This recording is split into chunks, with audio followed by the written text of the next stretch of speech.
Hi sir, నా పేరు గోపిరాజు. మా ఊరు వచ్చేసి పెదపాలెము, అచ్చంపేట మండలం, గుంటూరు డిస్టిక్. నాకు 2020లో యాక్సిడెంట్ అయింది. ఫస్ట్ కరోనా అప్పుడు బుడంపాడు బ్రిడ్జి దగ్గర ఆటో వచ్చేసి నాకు గుద్దింది. నేను స్కూటీ మీద వెళ్తుంటే నాకు సర్జరీ చేసి లెఫ్ట్ లెగ్లో రాడ్ వేశారు. తర్వాత పెయిన్ ఏం రావట్లేదని నేను నార్మల్గా ఉన్నాను.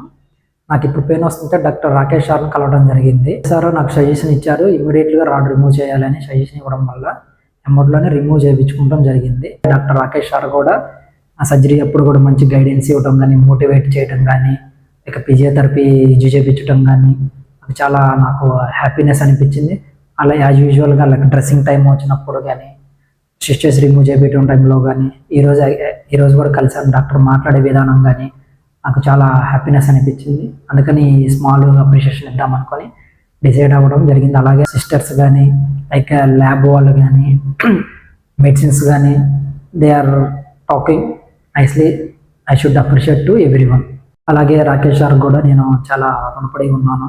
ఎందుకంటే సారు నేను హైదరాబాద్ నుంచి రావడం కేవలం రాకేష్ సార్ కోసమే వచ్చాను. సార్ అమౌంట్లోనే నాకు సర్జరీ చేయడం జరిగింది. అలాగే హౌస్ కీపింగ్స్ కానీ 24/7 అవైలబుల్ ఉన్నారు. ప్లస్ రూమ్స్ కూడా నీట్గా ఉన్నాయి, క్లీనింగ్ అని. అలాగే మా వైఫ్ కూడా ప్రభుత్వ ఉద్యోగి. ఫస్ట్ బాబుకి డెలివరీ ఎప్పుడు ఇక్కడే అయింది. మా వైఫ్ హెల్త్ ఇష్యూస్ అంటే లైక్ నార్మల్ ఫీవర్ ఉన్నా ఇక్కడికే వచ్చాము. సెకండ్ డెలివరీ అప్పుడు కూడా they are supporting and they are did normal delivery.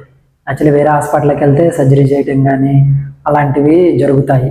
కానీ ఇక్కడ ఫస్ట్ బాబుకి కానీ సెకండ్ బాబుకి కానీ నార్మల్ డెలివరీయే చేశారు. అందుకని నేను రమేష్ హాస్పిటల్కి చాలా రుణపడి ఉన్నాను. And thank you so much.